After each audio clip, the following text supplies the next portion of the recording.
आप सभी साथियों का इस प्रेस कॉन्फ्रेंस में मैं दिल से स्वागत करता हूं। एक बहुत ही दुखदाई घटना का साक्षी मैं रहा और आज आप सबके सामने उसी को लेके बात करने आया हूं। मैं 2 दिन से राजकोट में था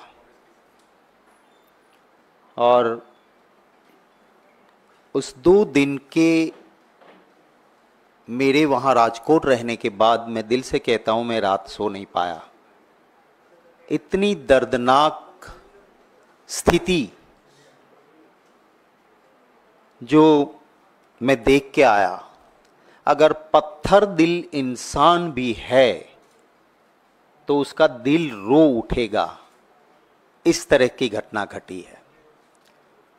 राजकोट में एक गेम जोन में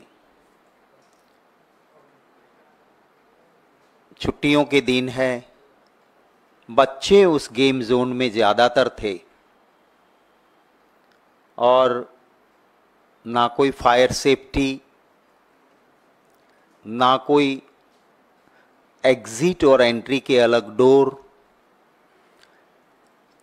कुछ कानून है, उस सारे कानूनों को तोड़ के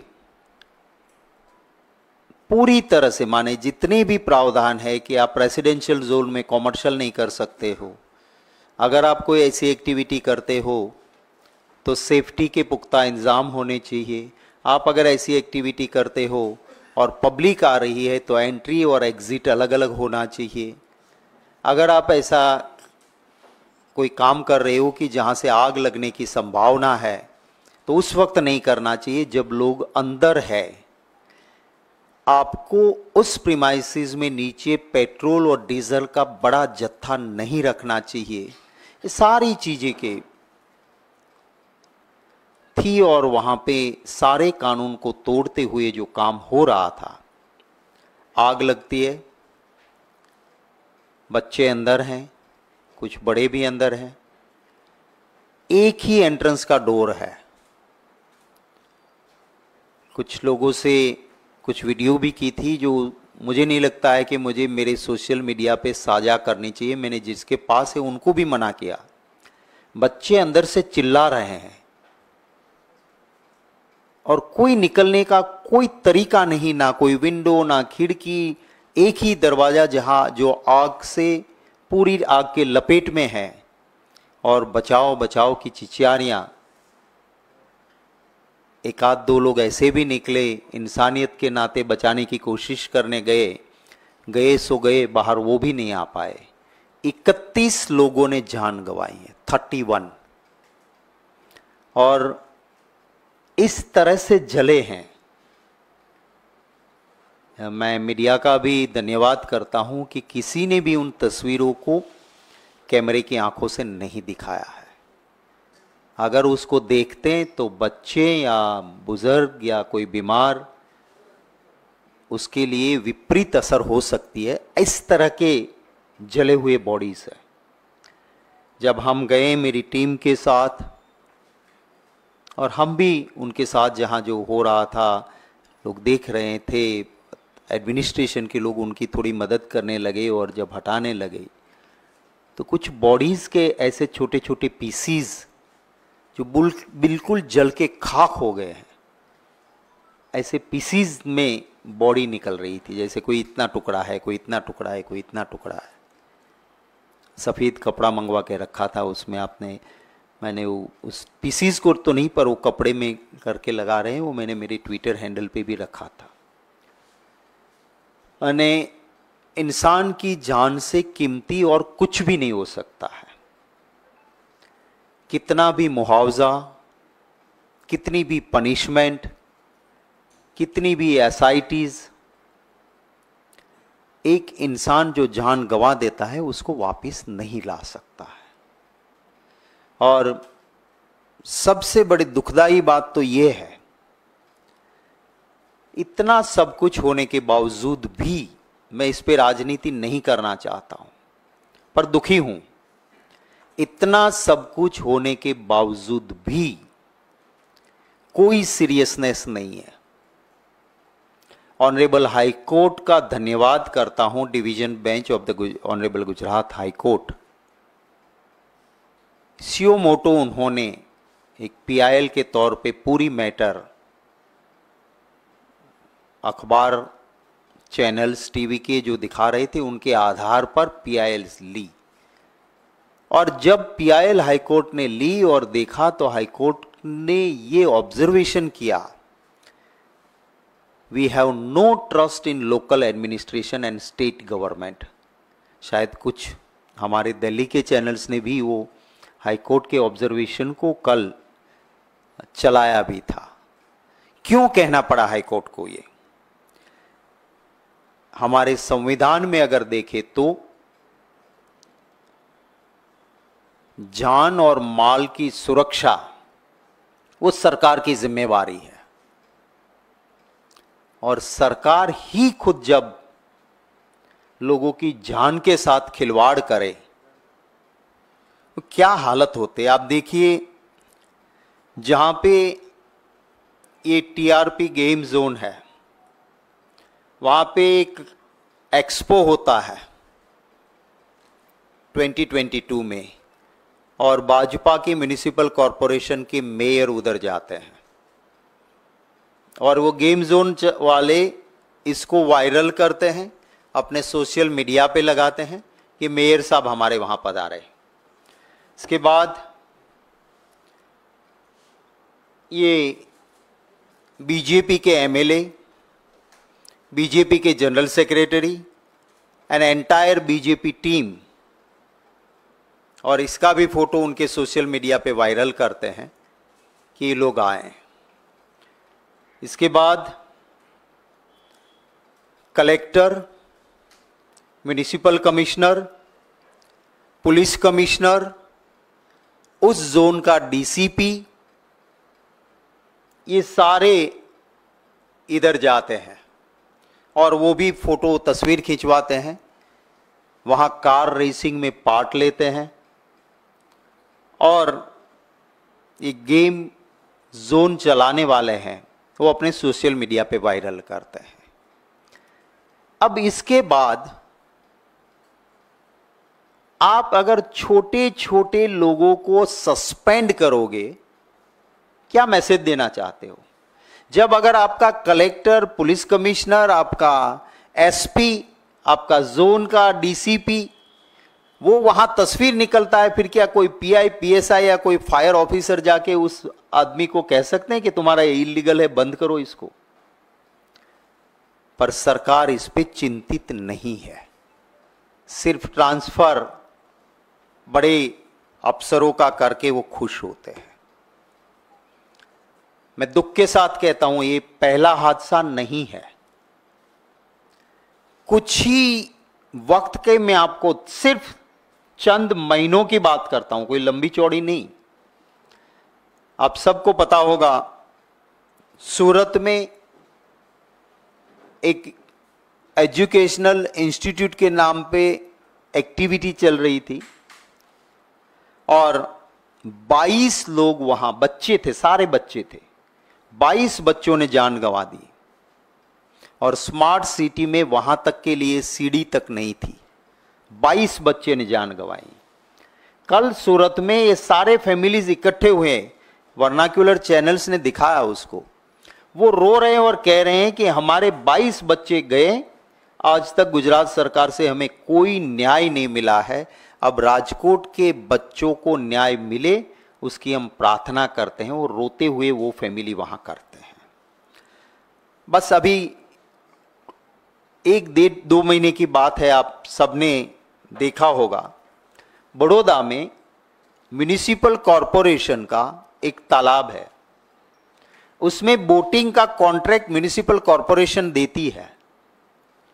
छोटे बच्चे, स्कूल के बच्चे उस बोट में बैठते हैं। लाइफ जैकेट नहीं था बच्चों के लिए, नहीं, कैपेसिटी बोट की थी, उससे ज्यादा बच्चों को अंदर बिठाया गया। रेस्क्यू का कोई प्रावधान नहीं था और छोटे छोटे 14 बच्चे, मैं बड़ौदा भी उस वक्त गया था, अगर आप उस बच्चों की तस्वीर देखो लगे कि ये आने वाला कल का इसका भविष्य था, इसके पास लंबी जिंदगी थी। 14 बच्चों ने बड़ौदा में, जहां म्युनिसिपल कॉरपोरेशन भाजपा की, सरकार भाजपा की, triple engine, local bodies BJP, state government BJP, central government BJP, कोई नहीं चिंता, किसी ने नहीं की, एक भी एक्शन नहीं लिया गया।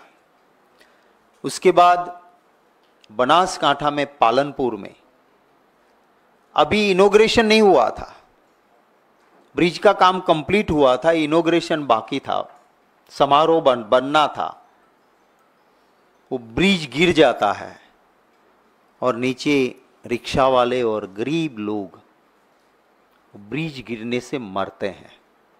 और उस ब्रिज को बनाने वाली कंपनी जो गलत काम करती थी, सही नहीं करती थी, क्वालिटी मेंटेन नहीं करती थी, इसके लिए इसको ब्लैकलिस्ट किया था।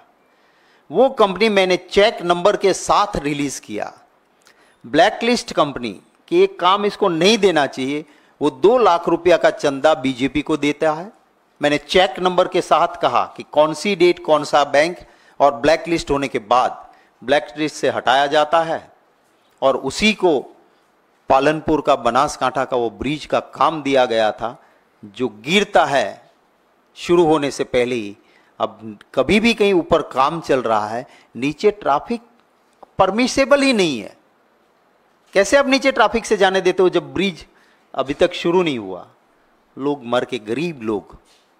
तो ये बड़े दुख के साथ कहता हूं कि ये गुजरात का मोदी मॉडल है। यहां पे कोई कदम नहीं उठाए गए।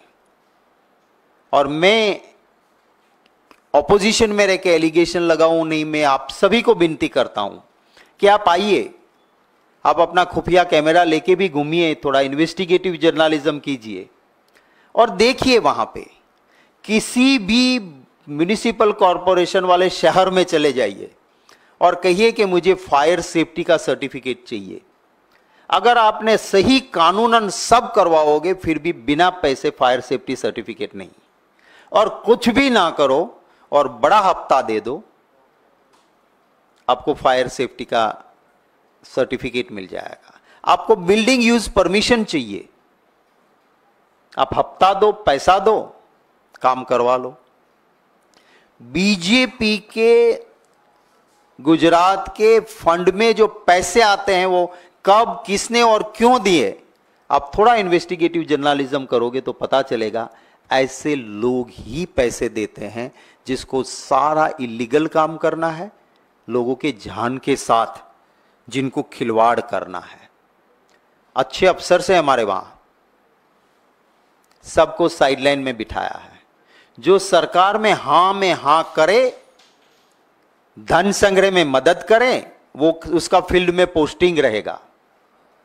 और एक ऐसा हवा बना के रखा, ऐसा खौफ बना के रखा है हमारे वहां। आप, मैं कहता हूं ऐसे नहीं, आप खुद जाके देखेंगे। We had very good officers, कोई किसी पार्टी के लिए नहीं, स्ट्रिक्ट नॉन करप्ट अच्छे ऑफिसर्स, मैं नाम गिना सकता हूं। डीजीपी, एडिशनल डीजीपी रहे श्री कुमार जी, जिन्होंने आज के प्रधानमंत्री जी को भी मना कर दिया था कि आप एक मीडिया हाउस के मालिक का नंबर दे रहे हो कि इस नंबर को रिकॉर्ड करूं मैं, सॉरी सर, ये मैं नहीं कर सकता हूं, this is not my job. Shri Kumar, Satish Verma, totally non corrupt strict officer, Rajneesh Rai, Rahul Sharma, जिसने अपनी जान पे खेल के राइट्स के दौरान भावनगर में 322 बच्चों की जान बचाई थी, राहुल शर्मा। ऐसा लंबा लिस्ट है। उन सब का कैरियर खत्म किया, उन सब को इस तरह से परेशान किया कि आज गुजरात में कोई भी अच्छा अफसर या तो साइड पोस्टिंग में जाना पड़ेगा या सरकार की हां में हां मिलाना पड़ता है। और इसका ये नतीजा है कि इस तरह से लोगों की जान के साथ खिलवाड़ हो रही है। उस दिन राजकोट में गेम जोन का एंट्री था 400 रुपया। उस दिन के लिए ₹99 की स्कीम निकाली थी। तो आने वाले लोग, मैं उन फैमिलीज को मिला हूं। डेड बॉडीज तो सारी दी नहीं गई है क्योंकि पहचानना ही मुश्किल है। डीएनए टेस्ट की बात करते हैं, I don't know DNA test से भी पता चलेगा या नहीं, इस तरह से बॉडीज है। मैं उन घरों पे गया हूं क्योंकि ₹400 की जगह ₹99 था उस दिन। तो जाने वाले ज्यादातर लोअर मिडिल क्लास और गरीब लोग थे, क्योंकि उस दिन स्कीम थी कि ₹99 में बच्चा गेम जोन में जाएगा। कोई भी मुआवजा, कोई भी वेल्थ इंसान की जान वापस नहीं ला सकती है। पर जब आप 16 लाख करोड़ बड़े उद्योगपतियों का मोदी जी माफ कर सकते हो, तो ये गुजरात जहां से आप आए, जहां की जनता ने आपको इतना बड़ा बनाया, उनके दुख में आप कैंपेन छोड़िए, 1 घंटे के लिए छोड़ दीजिए। आप तो हवाई जहाज से जाना है, जाइए राजकोट में, इनके आंसू पहुंचिए, मिलिए उनसे। मैं एक गुजराती होने के नाते आपसे गुजारिश करता हूं मोदी जी, जाइए, मिलिए उन लोगों को, पता चलेगा आपको। और आपकी अगर कितना भी पत्थर दिल आप हो, आपकी आंखों में भी आंसू आ जाएंगे जब जाओगे वहां। 6 या 7 लोग फैमिली में है, उसमें से 5 लोग चले गए और 2 ऐसे बचे हैं कि जो बुजुर्ग है, ना वो कुछ कमा सकते हैं ना खा सकते हैं। हम तो करते हैं, हमसे जो होगा हमारा जिम्मेवारी है, पर सरकार की एक सबसे बड़ी जिम्मेवारी है। आप देखिए, अस्पताल में डेड बॉडी लेने के लोग बैठे हैं और आप पानी तक नहीं दे रहे हो। इतने दिन हो गए, अभी तक उनके बॉडीज मिले नहीं परिवार के, और उनके लिए आप इतनी भी व्यवस्था। कल मैं गया तो हमारे लोगों को मैंने कहा कि भाई पानी, छाछ कम से कम इतना तो यहां दो। हमारे लोग कर रहे हैं, सरकार की कोई जिम्मेवारी ही नहीं। क्या हमारा प्रशासन और हमारी सरकार, इंसानियत मर चुकी है क्या? ये वही देश है मेरा जहां एक रेल दुर्घटना होती थी, रेल मंत्री रिजाइन करता था। ये वही मेरा देश है जहां एक विमान का एक प्लेन क्रैश होता था, नागरिक उड्डयन मंत्री, सिविल एविएशन मंत्री रिजाइन करता था और मॉरल रिस्पॉन्सिबिलिटी एक्सेप्ट करता था। मैंने आपको तो सिर्फ चंद महीनों के गुजरात के किस्से सुनाए। कोई मॉरल रिस्पॉन्सिबिलिटी नहीं, कोई सीरियसनेस नहीं, एक भी अफसर का एफआईआर में नाम नहीं है, एक भी नाम नहीं है। मेरी मांग है सबसे पहले कि छोटी मछलियां मत पकड़ो, ये बड़े मगरमच्छ ऑफिसर्स एंड जो ऑफिस बेरर्स जिनकी जिम्मेवारी थी, उनका एफआईआर में नाम दर्ज हो। सेकेंड, एसआईटी की लिफाफोफी हर वक्त करते हो, कुछ नहीं होता है। ऑनरेबल सुप्रीम कोर्ट या ऑनरेबल हाई कोर्ट के सिटिंग जज के निगहबानी में पूरा इन्वेस्टिगेशन हो। तीसरी मेरी मांग है कि कितना भी मुआवजा इसकी जान वापस नहीं ला सकता है, पर मैंने देखा है ₹99 थे उस दिन 400 के बजाय, तो अंदर जाने वाला बहुत गरीब परिवार था, वो बच्चे थे, वो लोग थे। तो उनको सिर्फ चंद रकम दे के मत छूटिए, उसको ठीक से मुआवजा, ताकि उनका परिवार का दुख पूरा तो आप दूर नहीं कर सकते हो, पर आने वाले दिन उसके कट सके, उसके लिए उनकी व्यवस्था हो। म्युनिसिपल कॉरपोरेशन को आप सुपरसीड कीजिए, चुनी हुई बॉडी की ये जिम्मेवारी थी, आप सुपरसीड कीजिए उसको। ये मेरी मांग है। आपके कोई सवाल होंगे तो उन सवालों का स्वागत रहेगा।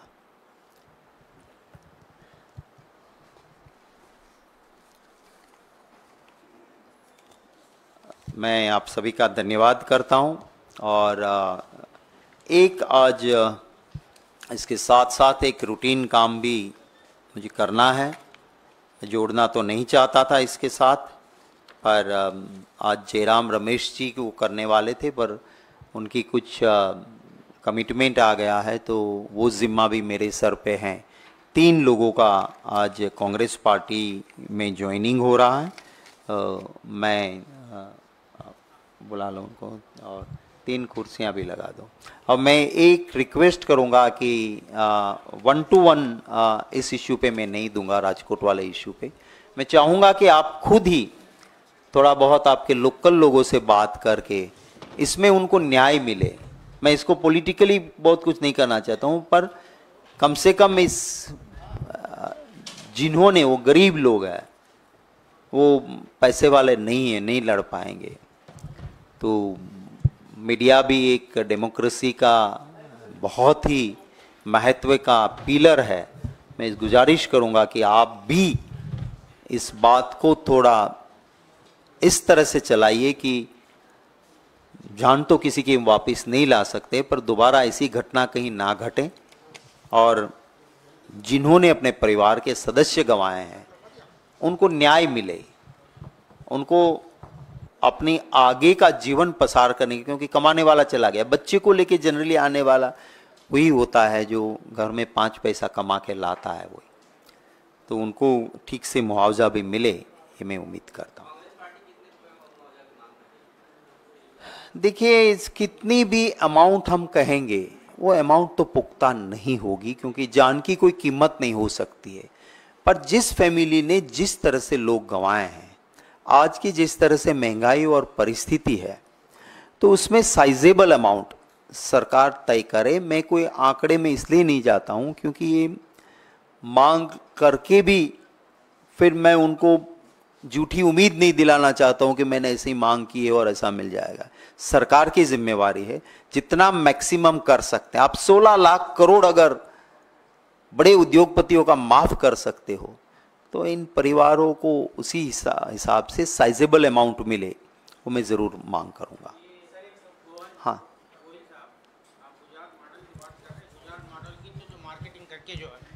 गुजरात मॉडल की मार्केटिंग करके जो है मोदी साहब यहाँ तक पहुँचे हैं, तो क्या कांग्रेस नाकाम हुई है ये जो है इसको एक्सपोज करने में? देखिए, गुजरात मॉडल और मोदी मॉडल वो 2 अलग अलग है। गुजरात मॉडल महात्मा गांधी जी का मॉडल है। गुजरात का डीएनए डेवलपमेंट है। अगर आप हड़प्पन संस्कृति देखेंगे तो हमारे वहाँ धौलावीरा में, कच्छ में राणक देवी का किला या लोथल आप जाके देखिए, 10,000 साल पहले जो इंसान और जगह थे और गुजरात में थे, वो डेवलपमेंट में 2 कदम आगे थे। वो इसके ऊपर संशोधन करने वाले लोग हैं, उन्होंने कहा है, कोई मेरा दावा नहीं है। गुजरात के पास 1660 किलोमीटर का दरिया किनारा है, जो देश में किसी एक स्टेट के पास नहीं है। सबसे ज्यादा अगर किसी के पास है लंबा दरिया किनारा तो गुजरात के पास है। जब ना गूगल था, जब ना मोबाइल था, जब ना कोई और सुविधा थी, जब ना मशीन बोट्स थी, तब गुजरातीज यूरोप के साथ, अफ्रीका के साथ व्यापार करते थे। पर गांधी जी की वजह से हमने कभी भी, मैं खुद एक मिनिस्टर रहा सरकार में, और जब मैं मिनिस्टर था तब पूरे देश में रियल इन्वेस्टमेंट सबसे ज्यादा अगर कहीं आया तो गुजरात में आया। पर हमने सेंट्रलाइज नहीं किया था। बैलेंस डेवलपमेंट के हिसाब में एशिया की सबसे बड़ी 2 रिफाइनरी, एसआर और रिलायंस, वो जामनगर में लगी, क्योंकि Jamnagar was a backward district. General Motors का कारखाना हमने कहा आदिवासी क्षेत्र में लगेगा, पंचमहाल में लगेगा। पूरा इंडस्ट्रियल कॉरिडोर राजीव गांधी जी के आशीर्वाद थे, बड़ौदा से लेके नवसारी तक का पूरा इंडस्ट्रियल कॉरिडोर बना, पर not at the cost of farmers. पर ये सारी बातों की हमने, रियल इन्वेस्टमेंट महाराष्ट्र से ज्यादा भी उस वक्त गुजरात में आया था। और एमओयू नहीं, मोदी जी तो वो फर्जी एमओयू करवाते हैं, पर हमने कभी मार्केटिंग में 1 रुपया खर्च नहीं किया था, कोई पब्लिसिटी में खर्च नहीं होता था। और एक गांधीयन फिलोसॉफी थी। आप गुजरात के सर्किट हाउस भी देखोगे तो वहां खद्दर के आपको कर्टन और टॉवेल मिलता था, और सिंपल होता था कि कम से कम खर्च कैसे किया जाए। इसके बाद जो लग्जरी हुई मोदी जी के वक्त में, आज सर्किट हाउस सारे 5 स्टार से आपके सामने, यहाँ हमारा भवन बना है, आप जाके सामने वाले भवन को देखिए, 5 स्टार होटल लगेगा। ये मोदी मॉडल है। गुजरात मॉडल गांधी मॉडल है। हम 1 पैसे का कर्जा गुजरात में नहीं लेते थे, और आज बीजेपी के इतने सालों के बाद बजट से ज्यादा कर्जा गुजरात के, टोटल 1 साल का बजट उससे ज्यादा कर्जा गुजरात पे है।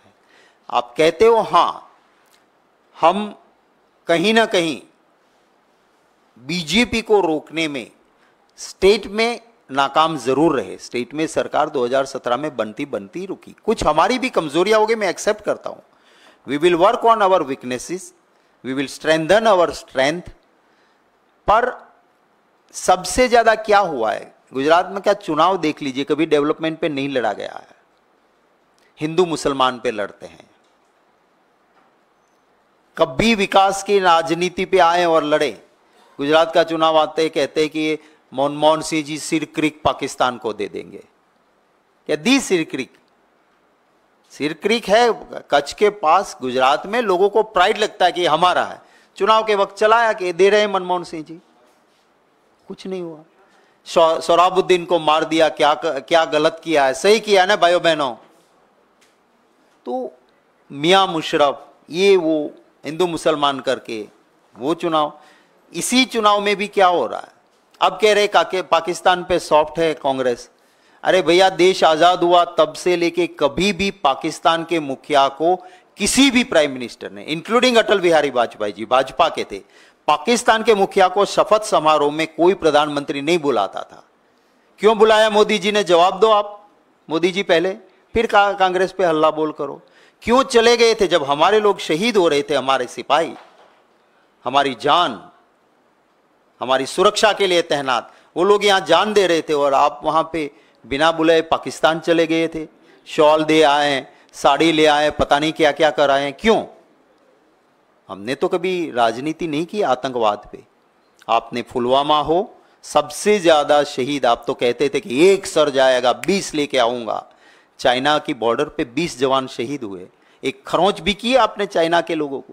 तो ये चुनावी जुमले हैं, वो कभी कभी चलता है। वहाँ पे लोग हमारे यहाँ से जज्बात से वोट करते हैं, यहाँ से भी कर लें, वो वक्त आया है इस बार, देखेंगे जरा।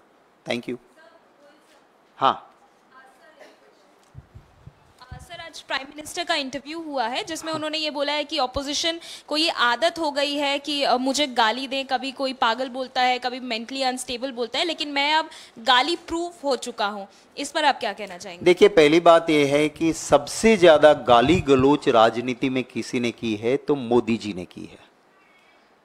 सोनिया जी के लिए, राहुल जी के लिए क्या क्या लफ्ज बोले थे आप सब जानते हो। मनमोहन सिंह जी, जिसको दुनिया ने तारीफ की, मोदी जी ने उनके लिए कहा था कि एक ऐसा प्रधानमंत्री है, जब मनमोहन सिंह जी प्रधानमंत्री थे, कि जिसकी पगड़ी के नीचे कुछ नहीं है। माने सरदार है, सिख है तो पगड़ी है, और सिख के पगड़ी के नीचे कुछ नहीं है, वो मोदी जी ने कहा था। तो दूसरों को गाली गलौज करता है। अच्छा, आप कौन कहेगा? जब आप ऐसी बात करोगे, प्रधानमंत्री की कुर्सी पे बैठे हो, और आप ऐसी बात करोगे कि 2 भैंस है तुम्हारे पास, तो 1 भैंस कांग्रेस ले जाएगी, लोग क्या कहेंगे? सोशल मीडिया में आएगा वही कि आप ऐसी बात कर रहे हो। अगर आप ऐसा कहोगे, आप खुद मंगलसूत्र का सम्मान नहीं करते हो, और आप ये कहोगे कि ऐसी मशीन लाएंगे कि आपके घर में झांकेंगे और आपका मंगलसूत्र ले जाएंगे, क्या ऐसा होता है? क्या प्रधानमंत्री ऐसी भाषा बोलता है क्या? और फिर अब कहते हैं कि लोग मुझे गाली देते हैं। भैया, आपने सबको बहुत दी है, और आपको सोशल मीडिया में अब देश की जनता आईना दिखा रही है, उसका ठिकरा कांग्रेस पे मत फोड़ो। या ये भी बोला है इसी इंटरव्यू में कि राहुल गांधी और अरविंद केजरीवाल को एंडोर्समेंट मिलते हैं पाकिस्तान से, वहां से काफी ट्वीट सपोर्ट करते हैं, इस पे एक इन्वेस्टिगेशन होनी चाहिए। देखिए, मैंने पहले दो किस्से तो आपको सुनाए। तो मोदी जी का क्या तालमेल पाकिस्तान से है? कांग्रेस का तो वो इतिहास रहा है कि पाकिस्तान के 2 टुकड़े करके रख दिए तो वो कांग्रेस पार्टी की सरकार थी। अगर 56 इंच का सीना था, अब हमारे वहां से एक विधायक को लेके गए हैं बीजेपी में, वो तो 56 इंच का सीना किसका होता है वो पहले कहते थे, मैं ऐसी भाषा नहीं बोलूंगा, वो आज उनके साथ है। तो ये खुद जो करते हैं वही दूसरे को चिपकाने की कोशिश कर रहे हैं। पर होता है कभी कभी, निर्मल बाबा भी चलता है तो मोदी बाबा ऐसी बात करते हैं, पर देश की जनता भोली जरूर है पर दिमाग से सोचती भी है, और ऐसी बातें चिपकेगी नहीं। लोग मेन इश्यूज पे सवाल पूछते हैं कि आपने कहा था हर साल 2 करोड़ नौकरियां खोलूंगा, तो 10 साल की 20 करोड़ नौकरियां कहां है? लोग सवाल करेंगे कि मोदी जी आप इंटरव्यू में गाली गलौज मत करो, आप ये कहो कि महंगाई को आप कम करने वाले थे, तो गैस का सिलेंडर 400 का 1100 और अभी चुनाव में आपने 200-300 कम करके 800 किया, क्यों किया? पेट्रोल डीजल महंगा क्यों? लोग पूछेंगे कि 20 सर लाने वाले थे, क्या हुआ? आप बात कीजिए कि आपने कहा था कि काला धन वापस लाऊंगा, यूं ही अकाउंट में 15-15 लाख। आप पूछेंगे, लोग पूछेंगे कि आपकी गारंटी थी कि जो रियल टैक्स पेयर है, लाइक आप सब मेरे सामने बैठे हो, आपको चेक से पैसा आता है, आप टैक्स चोरी नहीं कर सकते हो, आपका इनकम टैक्स का स्लैब वो 10 लाख करने वाले थे, किया क्या आपका? उसका मैनिफेस्टो में है कि 10 lakh upper middle class real tax payer का करेंगे, किया नहीं। पर बड़े जो दोस्त हैं उनका कॉरपोरेट टैक्स जरूर उन्होंने कम किया। यह भी कहा था कि काला धन आएगा, उसमें से कुछ हिस्सा जो है वो मेरे रियल टैक्स पेयर माने आप जैसे लोग हैं उनको मैं दूंगा, क्योंकि वो कर की चोरी नहीं कर सकते। मुझे पता नहीं, अगर किसी साथी के अकाउंट में आया हो तो मुझे बता देना। तो ये रियल इश्यूज है। फार्मर्स दुखी है, अग्निवीर को लेके युवाओं को सैन्य में जिस तरह से झोंका है वो दुखी है। तो उस पे बात नहीं करके मैनेज इंटरव्यू करके मोदी जी जो बातें कर रहे हैं वो मैं नहीं मानता हूं कि देश की जनता स्वीकार करेगी।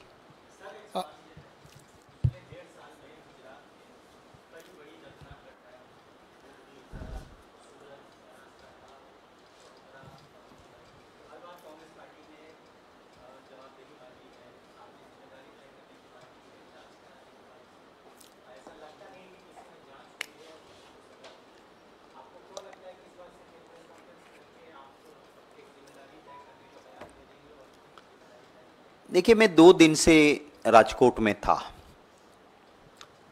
जनता की अदालत सबसे बड़ी अदालत होती है, उसमें हमने, और इस ऐसे मौके पे राजनीतिक दल के नाते हमारी जिम्मेवारी ये भी होती है कि लोगों के आंसू पहुंचे, लोकली जो भी हेल्प कर सकते हैं। राहुल जी ने जो ट्वीट किया था कि हर कांग्रेसी मदद करे, तो हम गए थे, तो जहां एडमिनिस्ट्रेशन नहीं कर सकता है हम भी करें। हमने सामने से कहा कि अब आपको भी कहीं जरूरत है, क्योंकि मलबा पड़ा हुआ था, जिस तरह से हटा हुआ था, हम भी गए थे, तो खुद भी जितना हो सकता था करते। आज तक नहीं हुआ है। क्यों नहीं होता है?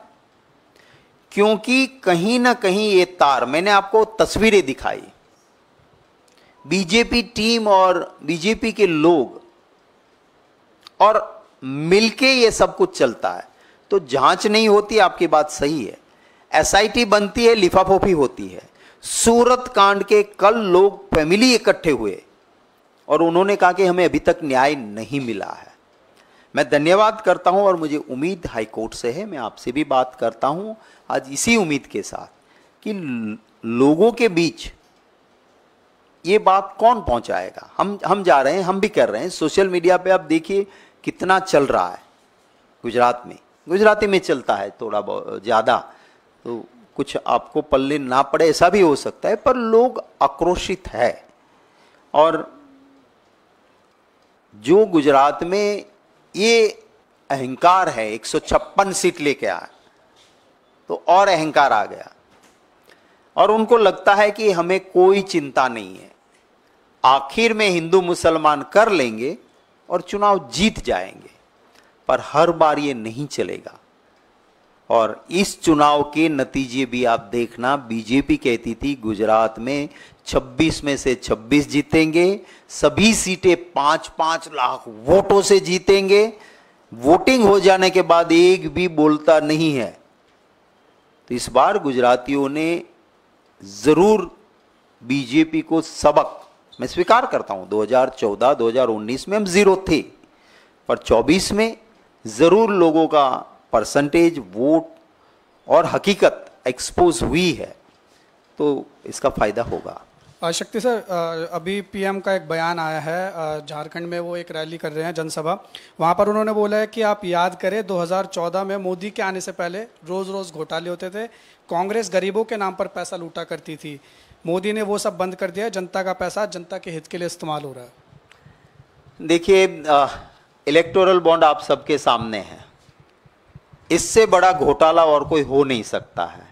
धन्यवाद करता हूँ ऑनरेबल सुप्रीम कोर्ट का कि उन्होंने बाहर लाया, वरना तो खुफिया तरीके से मोदी जी कर रहे थे।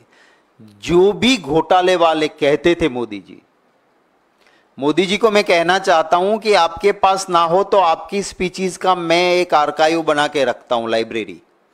मैं आपको दिखाऊंगा कि आपने जिन जिन को सबसे बड़े घोटाले वाले कहे, क्योंकि वो कल तक मेरे साथ थे, तो मेरा नेचर नहीं है कि आज आपके गोद में आए तो मैं उनको गाली गलौच या उनके खिलाफ बोलूं, पर आप बताएंगे, मैं आपको दिखाऊंगा। जिसको आपने बड़ा चोर, बड़ा घोटाला वाला, चक्की पीसिंग कहा, किसी ने कहा इसको देश ने लूटा है, देश को लूटा है।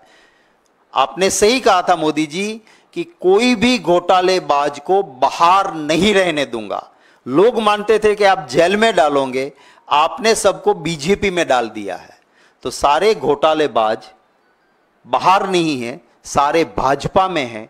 जिनके खिलाफ वो कहते थे वही वहां पे हैं। और क्या बात करते हैं गरीब के पैसे की। मोदी जी आइए गुजरात में, नकली ट्राइबल का ऑफिस खुला, आदिवासी के पैसे नकली, आपने कहीं सुना है ऐसा कि पूरी गवर्नमेंट ऑफिस फर्जी बन जाए? मोदी जी की डिग्री फर्जी बन गई, ठीक है, पर पूरी ट्राइबल डिपार्टमेंट की एक ऑफिस फर्जी बनी, सबको पैसे देते रहे फर्जी तरीके से, और वो लाखों करोड़ों का घोटाला एक अफसर अच्छा आया तब बाहर आया। उसके बाद साबरकांठा में 2 दिन पहले एक और फर्जी ऑफिस पकड़ी गई, 50 स्टैंप्स मिले गवर्नमेंट के, पैसे सीधे हड़प के खा जाते थे। और कौन निकला? बीजेपी के एक नेता का कनेक्शन निकला।